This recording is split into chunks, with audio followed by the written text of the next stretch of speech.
Бул өлкөнүн ар кайсы аймактарынан алынган топурактар. Аларга комплекстүү агрохимиялык баа берүү үчүн экологиялык көзөмөл департаменти химиялык изилдөө жүргүзөт. Биринчиден жакшы кургатылган топурак чыпкаланып, андан суулуу экстракт алынат. Андан кийин алынган суюк зат аппаратка текшерилет. Тут проверяем на водородный показатель, получается, либо почва бывает либо кислотной, либо шелочной получается.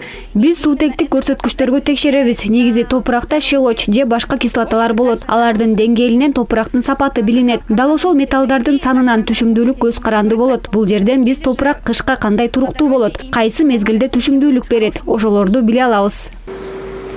Заманбап жабдууларда саркынды суунун сапаты да курамы да текшерилет. Бул аналитикалык машина зыяндуу заттардын минималдуу концентрациясын да аныктайт. Анын жыйынтыгы менен айлана чөрөдө кездешип жаткан терс көйгөйлөрдү алдын алууга болот. Азыр мен таанышта турган прибор ионный хроматограф деп аталат. Бул жака биз бардык иондорду аныктайбыз. Жана булар көлдүн пробалары ушунда нумерациялар менен киргизебиз дагы, ичтерине сууну куюп, анан автосемплерге салабыз да. Салганда эмнени биле алабыз биз?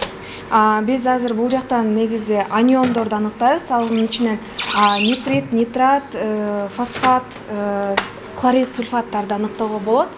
Бул негизинен прибор ошол бардык иондорду 20 мүнөттүн ичинде 7 ионду тең аныктоого болот да. Бул жабдык индуктивдүү туташкан плазмалык масс спектрометр деп аталат.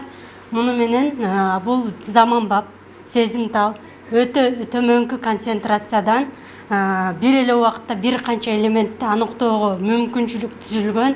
Буга чейин департамент 7 металдык элементти аныктап келсе, мындан кийин 40тан ашуу элемент аныкталуу пландалууда. Негизи азыркы могу жерде 60 проба бар. 60 пробаны мурда биз бир күн жасасак, азыр бул аппарат менен биз 3-4 сааттын ичинде 60 пробаны анализ жасай алабыз.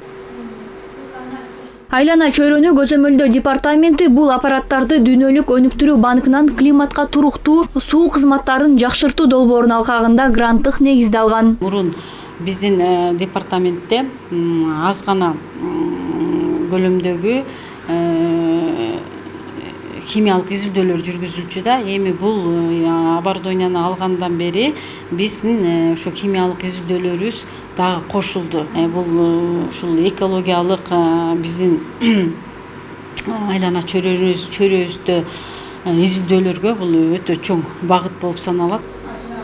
Мында жаңы технологияларды колдонуу химиялык реагенттерди жана сарпталуучу материалдарды колдонууну минималдаштырууга мүмкүндүк берет. Бул өз кезегинде экологияга терс таасирин азайтат. Акмөр Нурдинова, Элдар Анарбеков, ЛТР Бишкек.